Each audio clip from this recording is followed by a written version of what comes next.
Bandi ya Kuli Media TV mbote na bino po bozaka ebele po na kolanda chaîne na no Kuli Media oyo belaka bino maunion etali mboka na so Congo politique actualité culture ya mboka Congo lelo penza tozali na kati ya UDPS to kokutana na moko ya ba président ya ba parlement debout ya UDPS mona mboka Bechole na ye penza tokolobela sur actualité ya mboka Congo lolenge nini politique ya mboka na biso ya kotambola tosoki mbolanda mona mboka Chole et puis tokutani mbongo nasi mbote grande dame mbote na peuple congolais biso tozana disposition na yo oyebi malamu que s'il y a des politiciens qui sont très bien éduqués bazana kati ya UDPS na UDPS tofingaka bato te na UDPS tocholaka bato te parce que toza premièrement ba chrétien toyebi valeur o nzamba tia kati ya bato mais to mona que au sein de la classe politique congolaise il y a des gens qui sont mal enseignés, mal élevés, mal éduqués. Alors, une personne qui est mal éduquée, madame, peut-être, à mon avis, sont vraiment trop radicale. Une personne qui est très mal éduquée, et c'est ce qui est là. Donc, on a la même casquette et à moto mal éduqué, l'essentiel du message, et j'allais recadrer à Zonga Nanzela. Il y a un monde, il est trop radical, radicalisme, mais la classe politique est très mal éduquée. Banana Lamouka, même tous les leaders de Lamouka. Personne n'a reçu une éducation de base. Preuve à l'appui pour mon Makamoto au Kotambalamo, preuve à l'appui pour mon Makamo Nazoba toujours ramassé. Et ça m'a lobato, il y a Talana Martin Falou. Quelqu'un qui n'est pas invité. Est-ce que croyez-vous que quelqu'un qui n'est même pas invité dans Vatican, madame, accueilli, place Zate, comme il y a dans salle. Croyez-vous que si Martin Falou était élu comme président de la République à la place de Félix Tshisekedi Tshilombo, que Babeng tient dans Vatican, Félix Tshisekedi a quoi qu'on soit avion, qui ne le repose. Naïba yo sakana charisme ya Félix c'est tala ne baki osakana na Vatican. Oui, moi mboka Chole lobi penza tata cardinal na biso moi mboka Ambongo donné Ambongo azaki bongo créé 13e cardinal après kolongwa ya monseigneur et après kolongwa ya cardinal Monseigneur Passinia to mona ki Rome penza et ningana ki na président de la République Félix Antoine Tshisekedi oye penza akenda ki penza ko sepele longo na cardinal Ambongo kasi to but to zonga impesima mona mboka cardinal Ambongo azaki moko oyo après résultat de l'élection en décembre 2018 yazaki ko beta c'était dans le cabo etali vérité des urnes surtout ko lo bazaki mingi na ngambo ya Lamuka bana ko boya bongo tango président Félix Abimaki bongo président bana ko telemelango kasi to moni chef de l'état na biso na simplicité nyoso akenda ki penza ko assister na création wana ya cardinal Ambongo na bino na UDPS bongo ko lo bani na likambo. Merci vraiment madame yango zo mona linga osa émission no pona zalaka l'aise vraiment merci beaucoup vraiment ozoyeba papa Ambongo atikala ko loba vérité des inete mais ezalaki nde maloba ezaka outa na cardinal Mosengo parce que Mosengo depuis aza Mosengo atikala ko linga Tshisekedi wa mulumba te atikala ko linga UDPS te phénomène ya ko yina Tshisekedi preuve na ngwe banda conférence nationale souveraine na place Tshisekedi abima premier ministre Mosengo amemela biso nani polonais moko o babenga bongo Kengo Adondo donc papa Ambongo aza papa marqué aza sango nazo benge papa vie âge à Kominango. Donc, ça papa mon quelqu'un qui se respecte. Ozolanda maman. Aboina kota na enu oyo papa Mosengo azalaki nango. Po enu wana mutamemi na basango nyoso en. Bayi na Félix Tshisekedi baba na ba vérité des îles ezali Mosengo. So moni soki Mosengo alobite mutazako lobango donation Chole oyo ya catholique. Donation Chole aza cousin ya Mosengo. Baza bata territoire mo côté ya Moshi na olobino makamba solo. Ozolanda tant Mosengo nani donation Chole pe comme secrétaire général ya Senko mutameme na place wana ezaki nani Mosengo objectif ya cardinal Mosengo na son donation Chole ezaki nini ezalaki ko destituer pouvoir à président Félix Tshisekedi ya wana lokola à l'époque papa Mbongo azalaki inférieur par rapport ya Mosengo esengela ka emboîter à pas ya oyo mokonzi na azosala nini azoloba mais ayeko koma lelo cardinal oyebi ke nanu tozonga na mwasi madame oyebi ke po muta comme cardinal ba expérience to mundi na Congo ezalaka esengaka cardinal moko akufa nanu to bandi banda ba papa Malula akufi cardinal Echu ayiko remplacer cardinal Echawo akufi Mosengo ayiko remplacer mais Mosengo akufi te est-ce que vous ne pouvez même pas poser des questions comment est-ce que Mosengo a fait un balamo baké au créer cardinal parce que voilà qui Mosengo papa la biso cardinal Mosengo ya kene bon na pension yango apesa ki bâton na mona mboka. Est-ce que ceux qui t'otangi vraiment ba texte ya Vatican ba texte église catholique cardinal a quoi aucune pension jamais ezali titre à vie nazo ebiso makamba solo être serviteur de Dieu. Moi je crois que Mosengo était serviteur de Dieu. Être serviteur de Dieu ça demande pas pension ou congé, non. Ezali musala moko à vie, ma sœur, nazo lobelo makamba solo. Problème yonde ozoboya ko expliquer peuple congolais que du fait que a telemela ki Félix Tshisekedi, du fait que azaki na haine ya peuple congolais depuis 1990 à conférence nationale souveraine, il est frappé sous la malédiction. Alors, mais cardinal Mosengo, alors Vatican ne peut pas travailler avec une personne qui est sous l'embargo de l'Éternel. Vatican ne peut pas accepter de travailler avec une personne qui est sous la malédiction. Il est frappé par la malédiction de l'Éternel parce qu'il était contre Félix Tshisekedi. Félix Tshisekedi a même qui na motema. Félix Tshisekedi a considéré le collègue papa naye. Aza comme le papa naye. Mais na kacha motema ne Mosengo azaki na haine. Alors Nzambe le la poni Félix Tshisekedi pour sauver non seulement le Congo mais l'Afrique d'une manière particulière et le monde d'une manière générale. C'est Félix Tshisekedi qui est au centre. Il y a développement Mokili même qu'on détruit Mokili. Je crois madame que tozolo ba maloba opona ko sepelisa batute. Je crois landi ba déclaration même il y a ba président africain. Lokola Kagame na bité so landi déclaration naé. Alors nous sommes prêts pour soutenir Félix Tshisekedi pour qu'il puisse devenir le roi d'Afrique. Il ne parle pas du roi du Congo mais de l'Afrique, ça c'est Kagame. Ozolanda. Lorenzo parle que Félix Tshisekedi est une personne incroyable que je n'ai jamais vue. Ça c'est le président congolais. Belojo c'est la président Félix. Belojo était na zo biso makambo yo na émission moko na salaki na yo. Na lobaki que Jésus est venu chez les Juifs. Les Juifs ne l'ont pas reçu. Félix Tshisekedi est venu chez les Congolais ne le comprennent pas. Ceux qui comprennent la vision maintenant du nouveau président Félix Tshisekedi, ce sont les Camerounais. Ba Camerounais ba sali marche na bité so landiango. Ba lobi bozwana Sénat na biso. Bozwana Assemblée nationale. Bozwana gouvernement, bozwana Paul Biya en qualité ya chef de l'État. Biso ba Congolais to senga na bino kaka nani Félix Tshisekedi. Peuple congolais afandi awa azolanda ya Madidi. Ya Madidi o akomi na kati ya Vatican, incapable ko zota kiti ya plastique ni ofandi afandi. Ba ke PC place na côté ya Bafle. Ndenge za boy ko tie micro tout na so mato ezo sala malamu. Mato e kami sonyoso ezako kota na mato inaye. Donc nous devons aimer notre président. Ba Congolais o bazara kuna na Italie ba yambaki pe mwana mboka Martin Fayulu. Ko yamba ce n'est pas un problème. Ce sont ses neveux. C'est frère à lui. Maman, yo bosani ke oza congolaise. Makamo nyo c'est le kaka na Congo yebi yango malamu. Obengi ka ba pire pesi na yo, ndenge nga na président Parlement debout. Nako bima na Parlement debout to sala émission no mona batu baye, babandi ko ganga yo pe oza président République. Est-ce que yango ndeko sala nga président République?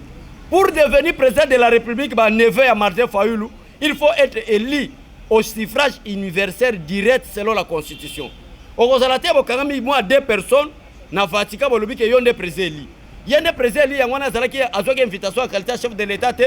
Donc peuple congolais ba ko sabinoté, il n'y a qu'un seul chef, c'est Félix Tshisekedi Tshilombo. Moi je soutiens mon président jusqu'au bout. Oui, moi na mboka ozo soutenir chef de l'État na biso Félix Antoine Tshisekedi. Kasi lelo yo ONG moko ba bengi akage oye kamamaka na mona mboka Kapiamba. Il y a penza enquête sur patrimoine familial.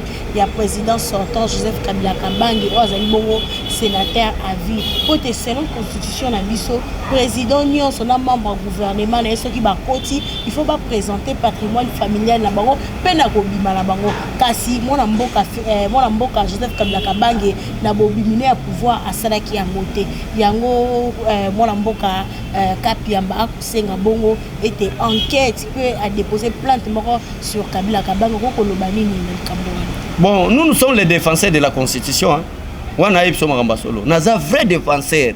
Jour au président nanga ko violer article moko constitution mon émission to sala ngoka na siège ke place oyo président Salimabe. Pour toza ba défenseur ya constitution. Ozolanda madame.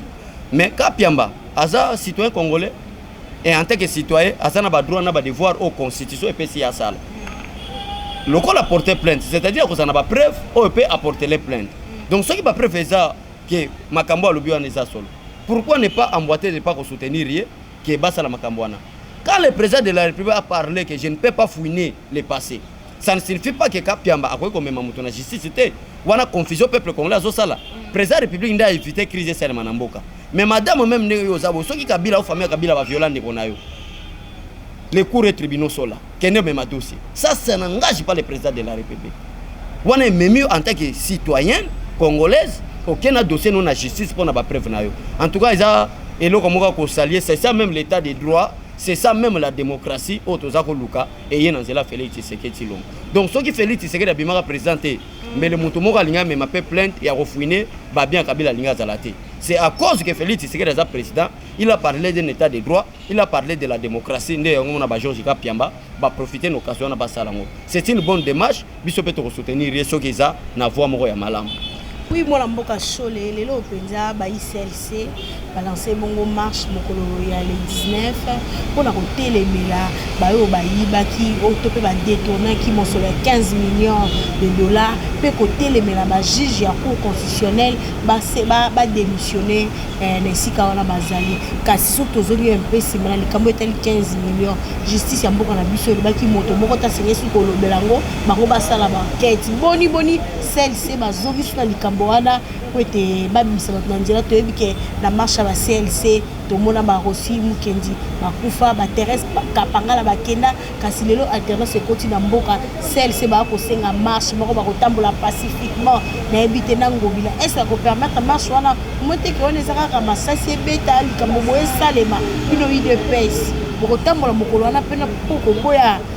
Beaucoup Boya juge va continuer toujours pour la cour constitutionnelle peut côté les la moto à Iba qui paye 15 millions au baba qui bobo dire que chef de l'état moi mboka vitesse caméra na détournement a démissionné ko lo bani na hôtel marche CLC maman zo mona CLC je crois baza batu mo baza mayele makasi CLC baza ba professeur baza ba docteur na théologie bazui baza makasi na cours ya philosophie baza makasi na cours ya psychologie mais nazo comprendre te CLC à lelo ezali problème de maladie mentale to ezali problème ya mauvaise foi ozolanda madame pourquoi nazolo baboy pour dossier à 15 millions dossier wana ezali nde na maboko ya procureur général dossier eza instruit na maboko ya procureur général et procureur général apesi nanu ba décision finale te dossier eyebani nanu te siko yo CLC ozo parvenir ko pesa mot d'ordre ya ko bimana balabala pour na ko réclamer 15 millions par rapport à quel principe constitutionnel par rapport à quel droit ou quel devoir tant on a zolo baké bazana problème soit ya malaria soit bazana problème ya mauvaise foi ndimelanga bando ki peuple congolais CLC peuple congolais Tshisekedi azonga wana mbulani na 2015 papa journaliste je crois 2015 Tshisekedi wa mulumba na luba Tshisekedi Félix était Tshisekedi wa mulumba madame asali 3 ans ya maladie ma maladie mo elinge meme na liwa retourne à lui que no esengeli na tika na peuple congolais un président de leur choix na kita na pesa Kabila carton rouge alonga na pouvoir bato ba yako yebisa président Tshisekedi wa mulumba que tika dossier Kabila kotika na nzela dialogue au dialogue yoka otomona comédie ya Saint-Sylvestre ezali basango mais nazo regretter au lieu CLC à la marche peuple congolais pour ko yebisa banseigner na ye que ceux qui vont appliquer article 43 de la constitution te o ezolo ba makambo gratuité de l'enseignement bokolonga na pouvoir wana CLC a tiemopanzi qui représente 15 millions par rapport à l'article 43 de la constitution il y a gratuité d'enseignement. Est-ce que ces 15 millions-là étaient l'argent na banque boye qui a mon à l'État 15 millions, on a détourné ou soit c'est une rétro-commission. Mais nous avons regretté. Rétro-commission, chef de l'État. Mais chef de l'État, lobby maman, la nama le président de la République. Alors rétro-commission, mais ce n'est pas constitutionnel, mais c'est illégal. Il y a un même chef de l'État dans la télévision. Alors, il y a des dossiers et c'est la justice. Mais justice, c'est la moussala. Où est le problème, peuple congolais? Où est le bio à Bécho le Bolobaka? Où est le problème, bando qui a CLC? Ce qu'on a dit, c'est que la naïba, naïbi sur CLC. CLC, et Zalaki papa Ndaoué, à Longwa. Et Zalaki maman Léonie Kandolo, à Longwa. Et Zalaki papa Chéri Landu alongwa kende kotuna bango ba papa ba mama bolongwa pona nini. Ça c'est de la comédie blague avec le peuple congolais. Parce que le peuple congolais soit basé na éveil patriotique au biso tozanango. Mais le totumbi déjà même église catholique, ça je vous dis la vérité. Éveil au biso tozanango soki congolais no sazaki nango parce que ngamo so ina sala yango baloba un individu aye ko brûler l'église. Mais si ba becho le bazata 4 millions na ville Kinshasa lokola biso boy. To baniko luka chaque responsable à CLC makambo esela na mboko. Parce que balingi malheur ya peuple congolais na place à bonheur. La majorité des écoles construites en République démocratique du Congo, peuple congolais, sont des écoles conventionnées catholiques. Bato pe ba ko sala désordre, pour te ba bouter, ba saboter gratuité et enseignement, les alikaka école catholique. Est-ce que Hollande déclaration à comité laïque par rapport à la gratuité et enseignement aux enseignants catholiques bazo boudé, exact. Bazo landa 15 millions. Ce sont des sorciers. Alors comme avertissement, le 19 je lance mot d'ordre. En tant que l'un des présidents du Parlement debout de l'IDPS, tous les parlementaires debout, na ba commune nyonso boza, ngana za na limité. Na cautionné toutes les églises catholiques le 19. Botier, biso to salini, totier. Et du fait que tout ça majoritaire, qui vivra verra. Oui, moi mboka Cholé, même le 19 wana pe date wana tomoni penza gouverneur na biso Gentini Ngobila na slogan ya Kinshasa Bopeto kasi Kinshasa Bopeto ekobanda le 19 octobre na commune ya Bandalungwa na participation penda ya chef de l'état Félix Antoine Tshisekedi kotambola kotala ndenge nini tokoki ko assainir ville na ebité Kinshasa Bopeto ngo elonga slogan côté depuis gouverneur ya pesa bongo monsolo na ba bourgmestre aller à qu'est-ce qu'on nommé pour permettre ba bourgmestre na mokano penda chef de l'état te kasi tomoni mosolo bango bazui et ça bongo déjà 3 mois et lo comme longue salamité Kinshasa c'est toujours bon soto na éviter les 19 wana est-ce que ce qui a passé 6 mois go to ko vivre à Kinshasa si kanenge za Kinshasa la belle pour le penza ko loba Kinshasa comme la poubelle otambola mombelo otambola na kitsuko otambola salité na salité moya kutebola et malamu kutu ebola ko kota pe na Kinshasa na éviter le 19 wana ko loba nini na Gentini Ngobila kabo itani Kinshasa bopeto. Félicitations. Osomona ngana za la sincère na za la hypocrite. Gentini Ngobila n'est pas un bon exemple pour moi. Malgré nous sommes en coalition. Un bon exemple par rapport à Kinshasa za sanité. Qui mais yango no bien za exemple malamu pona ngate. So ezana batonga na rozwa comme modèle, ce ne sont pas des Gentini Ngobila. Ozolanda, j'ai mon mentor, c'est Tshisekedi wa Mulumba. Abbé Cholé, lelo déjà vice-ministre de la finance Junior Manta, il peut le billet de mon déjà bini ya moi malamu pour na kofuta ba enseignant na biso ya mois d'octobre gratuité de l'enseignement biso to mona kika lokola ndoto lelo ba enseignant na biso ba ko zo bongo mosula $245 ou enseignant école privée na azwato comme lokola ndoto mais lelo réalité ko lo banini na chef de l'état malgré moi ministre ya EPSP moi la mboka wuli ba konga lingaka un peu ko longola 7e na 8e kastomoni et simbité gratuité de l'enseignement réussite totale ko lo banel kambo. Merci au président de la République. Tant on a ça nos émissions à début au Félix Tshisekedi salika une semaine quoi président de la République. Nazako émission que Félix Tshisekedi est le dernier cartouche pour sauver la nation congolaise et son peuple. Peut-être besoin mon angolo la comédie. Lelo preuve yango. Mbongo bimis depuis samedi. Enseignant à Souka, l'école primaire, a touché $245. Des choses vraies. Et ça, on a comédie. Mais les gens qui ont bino bokende ko luka bato bazalaki ba détracteur ya pouvoir. Basa la déclaration par rapport à Makambo, baso salate. Où est comité laïque par rapport à Makambo? Baso lobate. Où est opposant par rapport à Makambo, basa la déclaration. Baso lobate. Lelo Félix Tshisekedi a tiré les mots. Yango zo mona biso de totelé me boye, to remercier président de la République. Vraiment merci. Na musala ozo sala, ezo talisa clair. Kezo me ma peuple congolais na motema na yo. Nzamba pambola yo. Oui, moi mboka Cholé, to komo pousa bona suka, mo tuna biso lelo benza honorable Jekoko Mulumba o azali moko na bino pe na kati ya UDPS azaki pe candidat na gouvernorat azaki vice o alandaki boko mona mboka batu mona kasi ye penza a déposé plainte contre directeur ya ANER ou auti kobima pour mboka Kalev Mutombo ndenge penza ameka pe ko nyokola ye ba torture belo ya zwaka kasi déposé plainte contre ye bino na UDPS comme citoyen congolais ko lo bani na likambo. Oui, vraiment merci vraiment bien engagé Coco na kosenga pe na peuple congolais nyonso o amoni ke Kalev anyokola ye po aner à l'époque ya Kalev et comment lokola la police ya kokanga bato. OK, rôle ya aner eza kokanga bato te. Peuple congolais olandanga na mission Kalev anyokola yo. Il est le temps. Justice c'est ça la musala.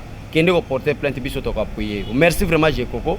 Jour au besoin interpeller to ko appuyer Jekoko pour être to memeti na niveau à parquet to soutenir plainte na.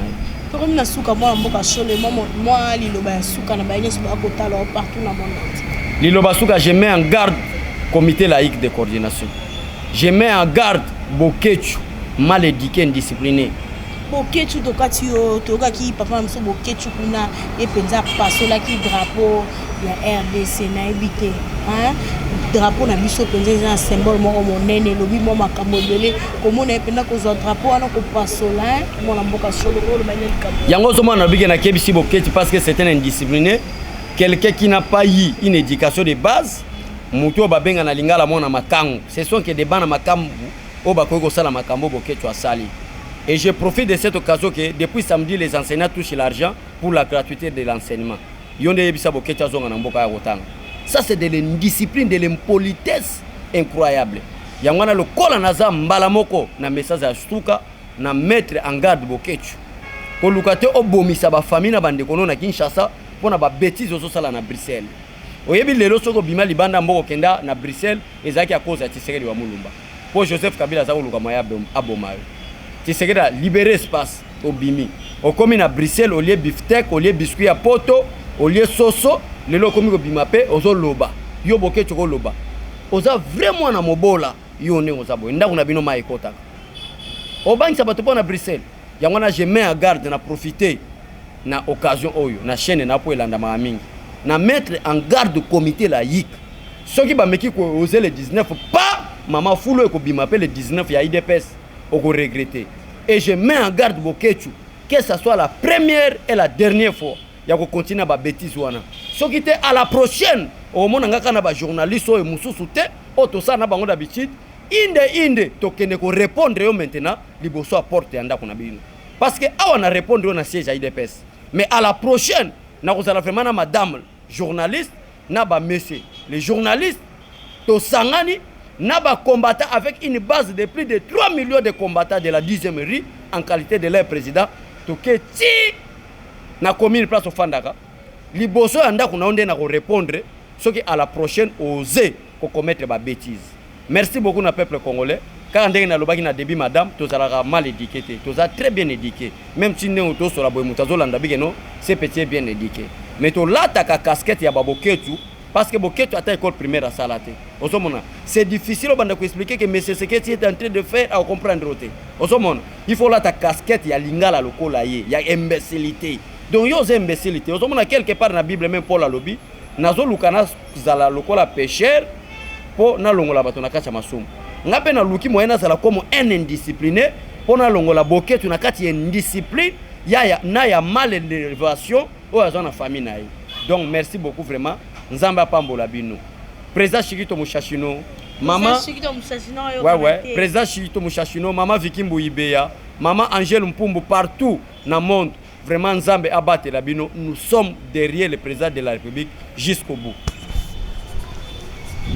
Tokomi bongo na suka émission na bino bouti ko la na penza mwana mboka chole lolenge nini ye penza alobeli sur la question d'actualité ye penza mettre en garde la ba ICLC pour la marche na bango ya le 19 alobi soki ba bimi na nzela bango pe ba kobima pe ya kebisi mwana mboka Bokechu na lolenge oyo sala ki penza ko passo la drapeau ya Congo penza ezali malamu te pe to ko dénoncer na likambo komela ki journaliste na biso zali moka ba journaliste Top Congo Dominique Dinanga o pena ya zalaki bongo agressé tabassé na ba militant ya IDPS Chibala ya solo penza passe nous ba journaliste to zara mingi au milieu du village to zala kana ngambo to na kan ya ba politicien te esengela mnombo tika pena na likambo mnombo ko sala eza passe to comme na suka merci na wala ki bona sima caméra Dieu le nema weja merci na malandinyo so bala na biso partout dans le monde entier à travers Koulibedia la possibilité de beauté